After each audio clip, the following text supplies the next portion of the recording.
अगर आपको ऐसी जैन ज्ञानवर्धक कहानियां सुनना पसंद है तो हमारे जैन संसार चैनल को जरूर सब्सक्राइब करें। जैन धर्म की प्राचीन गाथाओं में श्रद्धा, भक्ति और चमत्कार की ऐसी कई कहानियां हैं जो हमें जीवन के गूढ़ रहस्यों से परिचित कराती हैं। आज हम एक ऐसी ही अद्भुत कथा की गहराइयों में उतरेंगे जो न केवल हमें रोमांचित करेगी बल्कि जैन दर्शन के मूल सिद्धांतों कर्म, अहिंसा, क्षमा और सम्यक दर्शन को भी उजागर करेगी। यह कहानी है भगवान पार्श्वनाथ के अनन्य भक्त धर्णेंद्र देव और पद्मावती देवी की, जिनके जीवन का हर पहलू त्याग, समर्पण और अलौकिक घटनाओं से भरा पड़ा है। कैसे एक सर्प युगल देव योनि को प्राप्त हुआ और क्यों वे आज भी लाखों श्रद्धालुओं के आस्था के केंद्र हैं। चलिए इस रहस्यमयी और प्रेरणादायक यात्रा का आरंभ करते हैं। एक समय की बात है जब वाराणसी नगरी अपनी पूरी आभा के साथ चमक रही थी। वहां के राजा अश्वसेन और रानी वामा देवी के आंगन में एक ऐसे पुण्यशाली आत्मा का अवतरण हुआ जिन्हें भविष्य में 23वें तीर्थंकर भगवान पार्श्वनाथ के रूप में ख्याति प्राप्त करनी थी। राजकुमार पार्श्व कुमार का जन्म ही मानो त्रिलोक में आनंद की वर्षा करने आया था। उनके रूप, सौंदर्य, तेज और करुणा की चर्चाएं दूर दूर तक फैली हुई थीं। युवावस्था में पदार्पण करते ही उनके मन में संसार की असारता और आत्म कल्याण की भावना प्रबल होने लगी थी। एक दिन अपने मित्र शुभम कुमार के साथ वे वन विहार के लिए निकले।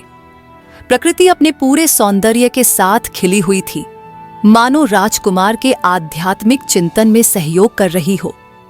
वन के पशु पक्षी भी उनके दिव्य आभा मंडल से प्रभावित होकर शांत और निर्भय हो जाते थे। वृक्ष और लताएं भी मानो उनके स्वागत में झुक जाती थीं। राजकुमार पार्श्वनाथ वन की इस नैसर्गिक शोभा को निहारते हुए गहन विचारों में मग्न थे कि अब उनका वन विहारी से आत्मविहारी बनने का समय निकट आ गया है।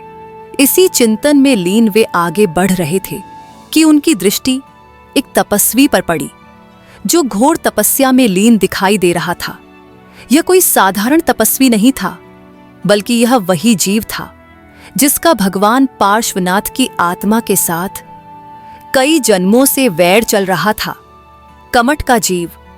इस रहस्य को समझने के लिए हमें कुछ पूर्व जन्मों की यात्रा करनी होगी। भगवान पार्श्वनाथ की आत्मा जब पूर्व जन्म में मरुभूति नामक ब्राह्मण के रूप में थी, तब उनके बड़े भाई का नाम कमठ था।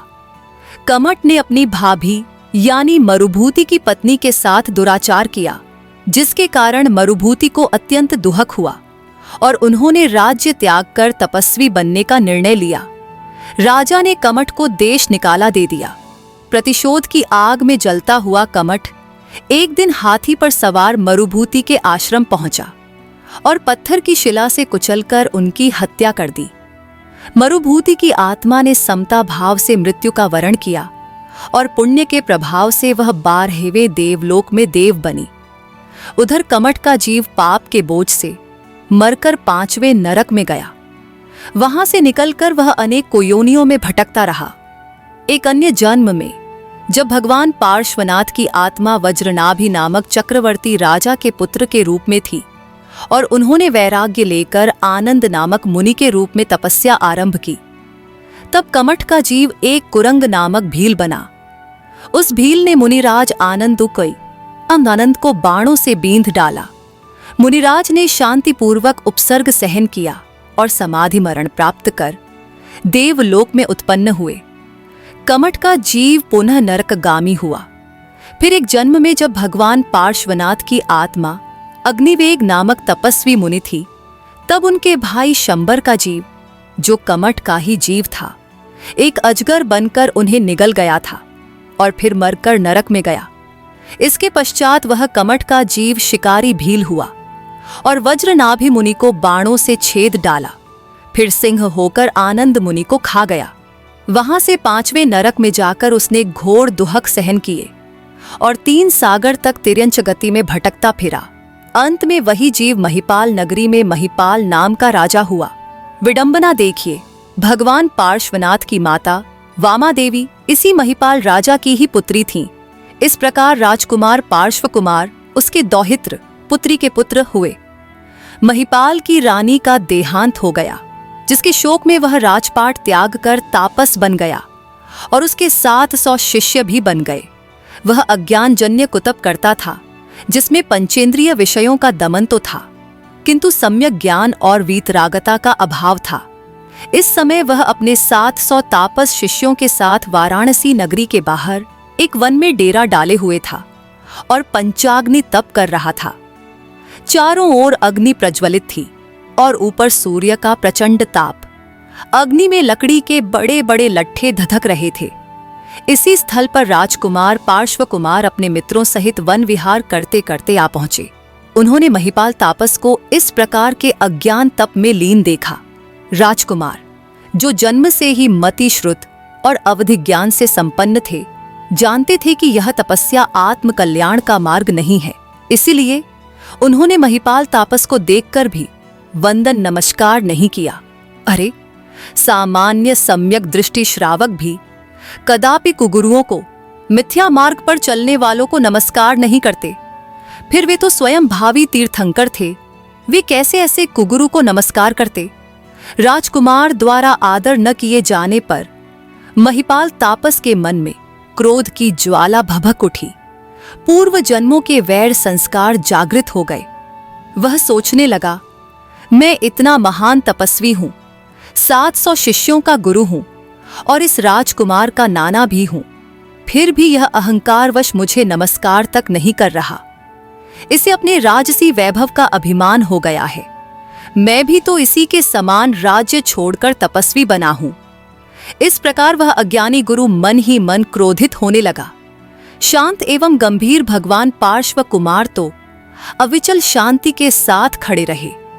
उनका हृदय तो करुणा से भरा हुआ था, किंतु वह मिथ्या दृष्टि तापस बिना विचारे ही क्रोध में भरकर कहने लगा, मैं महान तपस्वी और इस राजकुमार का नाना हूं, तथापि यह कुमार मुझे नमस्कार किए बिना अविवेकी की भांति खड़ा है।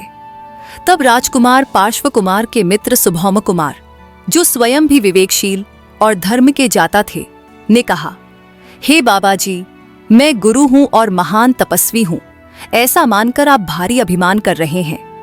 आपको यह ज्ञात नहीं कि मिथ्यात्व सहित किए गए कुतप से और उसमें होने वाली हिंसा से जीव का कितना अहित होता है। जब तक शरीर और कषायों से भिन्न आत्मा का अनुभव न हो, तब तक सच्चा तप संभव नहीं है। आपके इस अज्ञानमय तप में 6 काय के जीवों की प्रत्यक्ष हिंसा हो रही है, इसलिए यह कुतप है, इसमें आत्मा का किंचित भी हित नहीं है। सुभौम कुमार की यह सत्य और हितकारी बात सुनकर महिपाल का क्रोध और भी भड़क गया। वह चिल्लाया, तू मुझे उपदेश देने वाला कौन होता है? यह राजकुमार तो अब भी नासमझ बालक है, इसे मेरे गहन तप का क्या पता। ऐसा कहकर वह अज्ञानी तापस और अधिक जोश में कुल्हाड़ी से लकड़ियां फाड़ फाड़ कर जलती हुई अग्नि में डालने लगा। एक बहुत बड़ा सूखा लक्कड़ उसने उठाया और जैसे ही उसे फाड़कर अग्नि में डालने को उद्यत हुआ कि इतने में राजकुमार पार्श्व कुमार ने अपना हाथ उठाकर गंभीर और करुणायुक्त स्वर में कहा, ठहरो ठहरो, इस लकड़ी को अग्नि में मत डालो। उन्होंने अपने अवधि ज्ञान से जान लिया था कि उस सूखे लट्ठे के भीतर एक सर्प और सर्पिणी का जोड़ा अपने अंडों के साथ बैठा हुआ है। कुल्हाड़ी के प्रहार से वे घायल हो चुके थे और अब अग्नि में जलकर भस्म हो जाने वाले थे। इसीलिए वे दया से द्रवित होकर बोल उठे थे।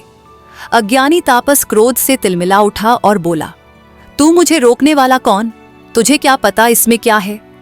उसे कहाँ खबर थी कि उसके अज्ञान और क्रोध के कारण 2 निर्दोष जीव मृत्यु के कगार पर हैं।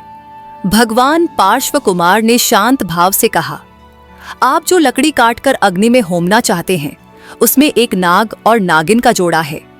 वे आपकी कुल्हाड़ी से कट चुके हैं और यदि आपने इसे अग्नि में डाला तो वे जीवित ही जल जाएंगे। ऐसी घोर जीव हिंसा मत कीजिए। अवधि ज्ञानी राजकुमार पार्श्व कुमार की यह बात सुनकर भी उस हठी और अहंकारी तपस्वी को विश्वास नहीं हुआ। वह व्यंग्य से बोला, तू कौन सा त्रिकाल ज्ञानी हो गया है जो तुझे इस लकड़ी में सर्प बैठे दिख रहे हैं, व्यर्थ ही मेरे यज्ञ में विघ्न डालता है। तब सुभौम कुमार ने हस्तक्षेप करते हुए कहा, बाबा जी, ये राजकुमार पार्श्व कुमार अवधिज्ञानी हैं। इनका वचन कभी असत्य नहीं होता। आपको यदि विश्वास न हो तो स्वयं इस लकड़ी को चीर कर देख लीजिए। महिपाल तापस, जो कि वास्तव में कमठ का ही जीव था और जिसके मन में पूर्व जन्मों का वैर अभी भी सुलग रहा था, ने क्रोधपूर्वक उस लकड़ी पर कुल्हाड़ी से एक और प्रहार किया। जैसे ही लकड़ी दो भागों में विभक्त हुई, सबके आश्चर्य का ठिकाना न रहा। भीतर से दो सर्प, जिनके शरीर कुल्हाड़ी से बुरी तरह कट चुके थे, छटपटाते हुए बाहर निकले। उनके शरीर के टुकड़े हो गए थे और वे असहनीय पीड़ा से तड़प रहे थे। वे दोनों नाग नागिन अपनी अंतिम सांसें गिनते हुए आशा भरी दृष्टि से राजकुमार पार्श्व कुमार की ओर टकटकी लगाकर देख रहे थे, मानो वे उनसे अपने इस असहनीय दुहक से मुक्ति की मौन प्रार्थना कर रहे हों। इस दृश्य को देखकर वहां उपस्थित सभी लोग स्तब्ध रह गए। चारों ओर हाहाकार मच गया। स्वयं महिपाल तापस भी क्षण भर के लिए अवाक रह गया, किंतु उसका अहंकार और मिथ्या अभिमान अभी भी सत्य को स्वीकारने में बाधक बन रहा था। करुणा के सागर राजकुमार पार्श्व कुमार ने अत्यंत स्नेह और दयापूर्ण दृष्टि उन मरणासन्न सर्प युगल पर डाली। उनकी अमृतमयी दृष्टि के स्पर्श मात्र से ही उन दोनों को पीड़ा में भी अद्भुत शांति का अनुभव हुआ। पार्श्व प्रभु धीर गंभीर स्वर में बोले, अरे जीवों का अज्ञान तो देखो। जहां ऐसी प्रत्यक्ष जीव हिंसा हो रही हो, वहां धर्म कैसे संभव हो सकता है। उनकी वाणी में इतनी करुणा और सत्यता थी कि पत्थर हृदय भी पिघल जाए, किंतु महिपाल तापस का हृदय तो वैर और अहंकार से और भी कठोर हो चुका था। वह अभिमान पूर्वक बोला, ठीक है, यह उपदेश कहीं और जाकर देना। तुझे क्या पता कि मैं 700 तापसों का गुरु हूं और वर्षों से ऐसी ही कठोर तपस्या कर रहा हूं। उसकी यह अविवेकपूर्ण और हठधर्मी बात सुनकर सुभौम कुमार ने पुनः उसे समझाने का प्रयास किया। अरे महाराज, हम न तो आपको गुरु मानते हैं और न ही आपका तिरस्कार करते हैं, किंतु आप सर्वज्ञ वीतराग देव द्वारा प्रणीत अहिंसामय धर्म मार्ग को छोड़कर मिथ्यात्व और क्रोधादि कषायों के वशीभूत होकर यज्ञ और तप के नाम पर 6 काय के जीवों की घोर हिंसा में प्रवृत्त हो रहे हैं।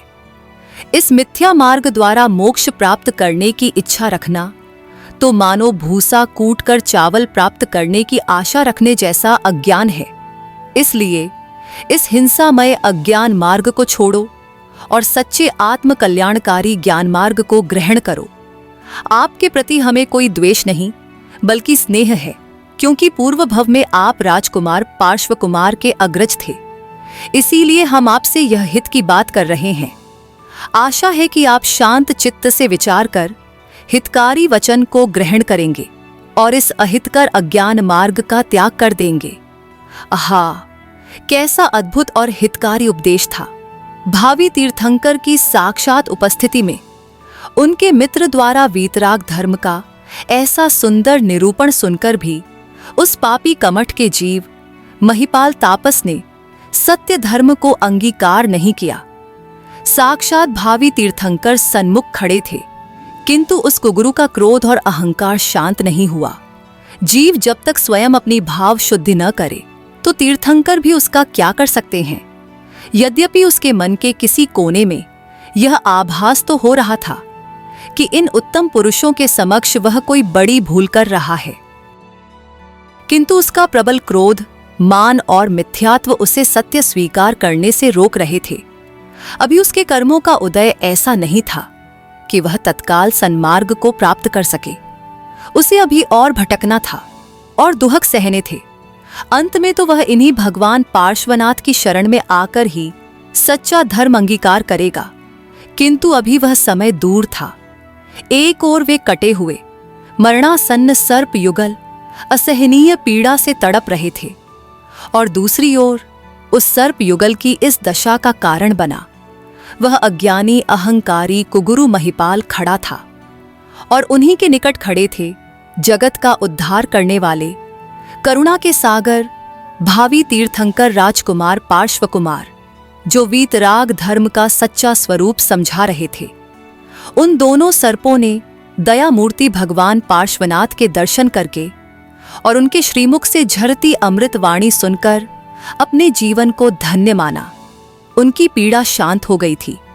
अति गंभीर और शांत स्वर में राजकुमार पार्श्व कुमार ने उन सर्पराज और नागिन से कहा, हे सर्पराज, हे नागिनी, भले ही इस अज्ञानी तपस्वी की कुल्हाड़ी के प्रहार से तुम्हारे शरीर क्षत विक्षत हो गए हैं, किंतु तुम अपने मन में इसके प्रति किंचित भी क्रोध या द्वेष मत लाना।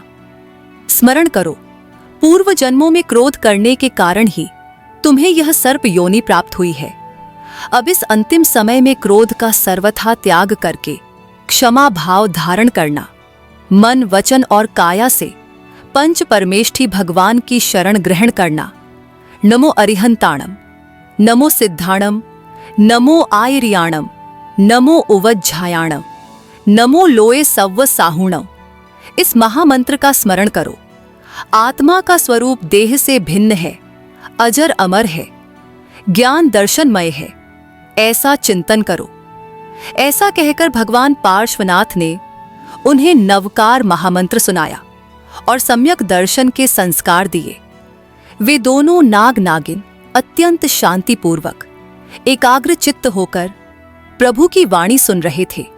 आहा, भावी तीर्थंकर के साक्षात दर्शन और उनकी अमृतमयी वाणी के श्रवण मात्र से वे अपनी शारीरिक वेदना को भूल गए। उनके चित्त में अद्भुत शांति और समता का संचार हुआ। उन्होंने उस महिपाल तापस के प्रति भी अपने मन में कोई दुर्भाव नहीं रखा जिसने उनके शरीर के टुकड़े टुकड़े कर दिए थे। वे अत्यंत उपकार बुद्धि से प्रभु के सन्मुख देखते रहे, मानो कह रहे हों, हे प्रभु, आपने हम अधम जीवों पर भी इतनी करुणा दिखाई, हमें सन्मार्ग दिखाया। आपके दर्शन मात्र से हमारा जीवन सफल हो गया। उस सर्प के मुख से अब विष के बदले मानो अमृत झर रहा था। वे दोनों सर्प मन ही मन विचार कर रहे थे, आहा, हम जैसे विषैले क्रोधी जीवों को भी इन करुणा मूर्ति प्रभु ने कैसा शांत और निर्मल धर्म समझाया और हमारा कल्याण किया। धन्य है ये प्रभु, धन्य है इनका दर्शन। ऐसा विचारते हुए वे दोनों सर्प मानो भक्ति और कृतज्ञता से प्रभु के चरणों में अपना मस्तक झुका रहे थे और प्रभु पार्श्व कुमार के करुणामय नेत्रों से तो निरंतर अमृत ही बरस रहा था। प्रभु के शांत रस से परिपूर्ण वचन सुनकर वे नाग नागिन दोनों जीव परम शांति को प्राप्त हुए और नवकार महामंत्र का श्रवण करते करते प्रभु के चरणों में देखते देखते उन्होंने अपने प्राण त्याग दिए। क्षमा भाव पूर्वक, समता पूर्वक और प्रभु भक्ति पूर्वक मरण होने के कारण तथा भावी तीर्थंकर के मुख से धर्म श्रवण के पुण्य प्रभाव से वे दोनों जीव मरकर भवनवासी देवों में नाग कुमार देवों के इंद्र धर्णेन्द्र देव और उनकी पत्नी पद्मावती देवी के रूप में उत्पन्न हुए। उत्पन्न होते ही अवधि ज्ञान के द्वारा उन्हें अपने पूर्व भव का समस्त वृत्तांत ज्ञात हो गया। उन्हें यह भी ज्ञात हो गया कि राजकुमार पार्श्व कुमार के कारण ही उन्हें यह देव योनि प्राप्त हुई है और संसार से मुक्त होने के लिए जैन धर्म का सच्चा मार्ग मिला है। वे दोनों भगवान पार्श्वनाथ के प्रति असीम भक्ति और कृतज्ञता से भर उठे और मन ही मन उनकी स्तुति करने लगे। धन्य है जिन धर्म, धन्य है पार्श्व प्रभु, जिन्होंने हमें सर्प जैसी अधम योनि से देव योनि में पहुंचाया और मोक्ष का मार्ग प्रशस्त किया। देखिए तो सही, क्षमावंत आत्मा के संसर्ग से और एक भावी तीर्थंकर की करुणा से नाग जैसे विषधर और क्रोधी जीव भी अपने स्वाभाविक क्रोध को छोड़कर परम क्षमावान बन गए। अपने शरीर के टुकड़े टुकड़े कर देने वाले उस क्रूर कुगुरु महिपाल के प्रति भी किंचित मात्र द्वेष न रखकर शांत भाव से शरीर त्याग कर वे देव गति को प्राप्त हुए। धन्य है वीतराग मार्ग की यह अनुपम क्षमा। ऐसे अद्भुत वीतराग धर्म का उपदेश सुनकर भी और इस चमत्कार को अपनी आंखों से देखकर भी उस दुष्ट कमठ के जीव महिपाल तापस ने उसे ग्रहण नहीं किया। उलटे उसने यह माना कि राजकुमार पार्श्व कुमार ने सभी के समक्ष उसका अपमान किया है, उसकी तपस्या में विघ्न डाला है। इस मान्यता के कारण उसके मन में राजकुमार के प्रति क्रोध और द्वेष की अग्नि और भी प्रचंड हो उठी। वे दोनों सर्प तो धर्म को प्राप्त कर देव बन गए, किंतु वह महिपाल तापस धर्म को प्राप्त नहीं कर सका।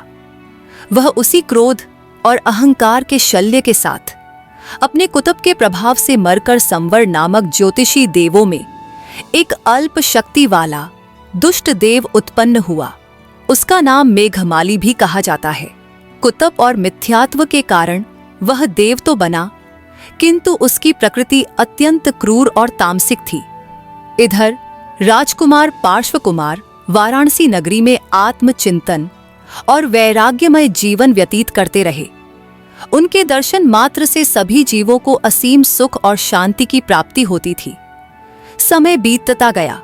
30 वर्ष की आयु में लोकांतिक देवों द्वारा स्तुति किए जाने पर भगवान पार्श्वनाथ ने अपने माता पिता से अनुमति लेकर राजसी वैभव और समस्त सांसारिक सुखों का त्याग कर दिया। उन्होंने दीक्षा ग्रहण की और आत्म साधना के कठिन मार्ग पर अग्रसर हो गए। वे घोर तपस्या करने लगे, कभी कायोत्सर्ग मुद्रा में तो कभी पद्मासन में। वे घंटों और दिनों तक ध्यान में लीन रहते। उनकी तपस्या और ध्यान की प्रगाढ़ता देखकर देव भी चकित रह जाते थे। एक बार भगवान पार्श्वनाथ कौशाम्बी नगरी के बाहर एक उद्यान में एक वटवृक्ष के नीचे कायोत्सर्ग मुद्रा में ध्यानस्थ थे। उनकी आत्मलीनता इतनी गहरी थी कि उन्हें अपने शरीर का भी भान नहीं था। उसी समय वह दुष्ट मेघमाली देव, कमठ का जीव, आकाश मार्ग से विचरण कर रहा था। जैसे ही उसकी दृष्टि ध्यानस्थ भगवान पार्श्वनाथ पर पड़ी, उसके पूर्व जन्मों का वैर, जो राख में दबी चिंगारी की तरह था, पुनः भभक उठा। उसे स्मरण हो आया कि इसी मुनि ने पूर्व जन्म में, जब वह महिपाल तापस था, तब उसका अपमान किया था और उसके यज्ञ में विघ्न डाला था। क्रोध और प्रतिशोध की भावना से अंधा होकर उसने भगवान पार्श्वनाथ पर भयानक उपसर्ग करने का निश्चय किया। उस दुष्ट मेघमाली ने अपनी आसुरी शक्तियों का प्रयोग करना आरंभ किया। उसने सबसे पहले मूसलाधार वर्षा प्रारंभ कर दी। ऐसी वर्षा की मानो प्रलय आ जाएगी। जल का स्तर बढ़ने लगा और शीघ्र ही भगवान पार्श्वनाथ के घुटनों तक, फिर कमर तक और फिर गर्दन तक पहुंच गया। किंतु भगवान तो अपने ध्यान में ऐसे लीन थे कि उन्हें इसका कुछ भी पता नहीं चला। वे मेरु पर्वत की भांति अडिग और अविचल रहे। जब वर्षा से भी भगवान का ध्यान भंग नहीं हुआ, तो मेघमाली ने और भी भयानक रूप धारण किया। उसने प्रचंड आंधी और तूफान उत्पन्न किए। बड़े बड़े वृक्ष जड़ से उखड़कर गिरने लगे। पत्थरों की वर्षा होने लगी। उसने भयानक सिंह, व्याघ्र, सर्प और बिच्छू जैसे हिंसक जीव उत्पन्न करके भगवान की ओर भेजे, ताकि वे उन्हें डरा सकें या काट सकें। उसने स्वयं भी अनेक विकराल और डरावने रूप धारण किए। कभी हाथी बनकर चिंघाड़ने लगा, तो कभी पिशाच बनकर अट्टहास करने लगा। उसने अपनी पूरी शक्ति लगा दी कि किसी भी प्रकार से भगवान पार्श्वनाथ का ध्यान भंग हो जाए, वे भयभीत हो जाएं या क्रोधित हो जाएं। यह उपसर्ग लगातार 7 दिनों तक चलता रहा। मेघमाली ने नाना प्रकार के कष्ट दिए, किंतु भगवान पार्श्वनाथ तो समता के सागर थे। उनके मन में न तो भय था, न क्रोध, न ही उस दुष्ट देव के प्रति कोई दुर्भावना। वे तो अपनी आत्मा के आनंद में ही मग्न थे। उनके मुख पर अद्भुत शांति और तेज विराजमान था। जब मेघमाली देव भगवान पार्श्वनाथ पर यह घोर उपसर्ग कर रहा था, उसी समय नागलोक में धरणेंद्र देव का आसन कंपायमान हुआ। अपने अवधि ज्ञान से धरणेंद्र ने देखा कि उनके परम उपकारी भगवान पार्श्वनाथ पर यह दुष्ट मेघमाली भयानक उपसर्ग कर रहा है। यह देखते ही धरणेंद्र का हृदय क्रोध और भक्ति से भर गया। वे अपनी प्रिय पत्नी पद्मावती देवी के साथ तत्काल भगवान पार्श्वनाथ की सेवा में उपस्थित हुए। धर्मेंद्र देव ने देखा कि भगवान घोर वर्षा और शीत से पीड़ित हो रहे हैं। उन्होंने तुरंत अपने विशाल शरीर से भगवान पार्श्वनाथ को चारों ओर से लपेट लिया और अपने सहस्त्र फणों की विशाल छत्र बनाकर भगवान के मस्तक पर तान दी, ताकि वर्षा की बूंदें भगवान के शरीर को स्पर्श न कर सकें। उनके फणों से मणि के समान प्रकाश निकल रहा था, जो उस अंधकारमय वातावरण को भी आलोकित कर रहा था। देवी पद्मावती भी भगवान की सेवा में जुट गईं। उन्होंने एक विशाल स्वर्ण कमल का रूप धारण कर भगवान के चरणों के नीचे आश्रय प्रदान किया, ताकि जल का स्पर्श उनके चरणों को न हो। कुछ मान्यताओं के अनुसार पद्मावती देवी ने भगवान के ऊपर एक छत्र धारण किया और मधुर संगीत से वातावरण को भक्तिमय बना दिया। धर्मेंद्र और पद्मावती दोनों ही मेघमाली के इस कृत्य से अत्यंत कुपित थे। धर्मेंद्र ने मेघमाली को ललकारा और उसे उसके दुष्कर्मों के लिए धिक्कारा। उन्होंने अपनी देव शक्ति से मेघमाली के उपसर्गों को विफल करना प्रारंभ कर दिया। दोनों देवों के बीच मानो एक अघोषित युद्ध सा छिड़ गया। एक ओर थी आसुरी तामसिक शक्ति और दूसरी ओर थी दैवीय सात्विक और भक्तिपूर्ण शक्ति। अंततः धर्मेंद्र और पद्मावती की भक्ति और भगवान पार्श्वनाथ की अद्भुत समता और वीतरागता के समक्ष मेघमाली की समस्त आसुरी शक्तियां विफल हो गईं। वह थककर चूर हो गया, किंतु भगवान को किंचित भी विचलित नहीं कर सका। भगवान पार्श्वनाथ की इस अडिगता और उनके मुख पर छाई अलौकिक शांति को देखकर मेघमाली का क्रोध धीरे धीरे शांत होने लगा। उसे अपने कृत्य पर ग्लानि होने लगी। उसे समझ में आ गया कि वह जिनका अपकार करने का प्रयास कर रहा है, वे कोई साधारण मुनि नहीं, बल्कि परम वीतरागी आत्मजयी महापुरुष हैं।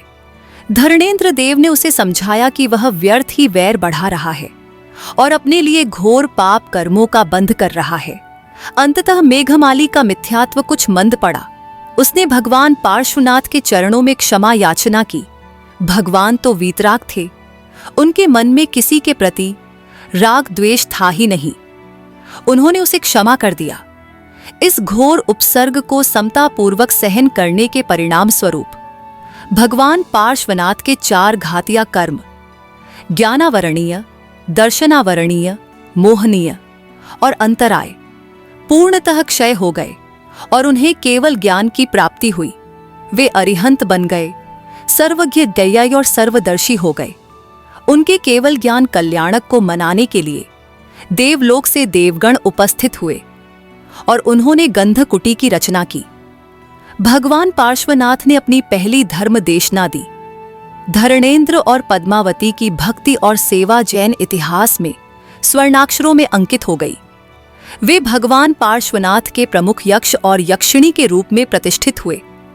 आज भी जैन मंदिरों में भगवान पार्श्वनाथ की प्रतिमा के साथ धर्मेंद्र देव को सर्प रूप में फण फैलाए हुए और पद्मावती देवी को कमल पर आसीन या विभिन्न आयुधों से सुसज्जित दिखाया जाता है। श्रद्धालु भक्तगण संकट के समय और मनोकामनाओं की पूर्ति के लिए श्रद्धापूर्वक उनकी पूजा अर्चना करते हैं।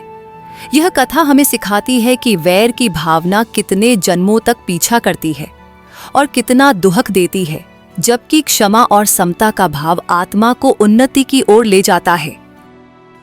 यह कथा यह भी दर्शाती है कि सच्ची भक्ति में कितनी शक्ति होती है और कैसे एक पुण्यात्मा के सान्निध्य मात्र से अधम जीवों का भी उद्धार हो जाता है। धर्मेंद्र और पद्मावती का जीवन त्याग, समर्पण, भक्ति और भगवान के प्रति अटूट निष्ठा का प्रतीक है, जो हमें सदैव सन्मार्ग पर चलने की प्रेरणा देता रहेगा। यह थी भगवान पार्श्वनाथ के अनन्य भक्तों धर्मेंद्र देव और पद्मावती देवी की अद्भुत और प्रेरणादायक गाथा।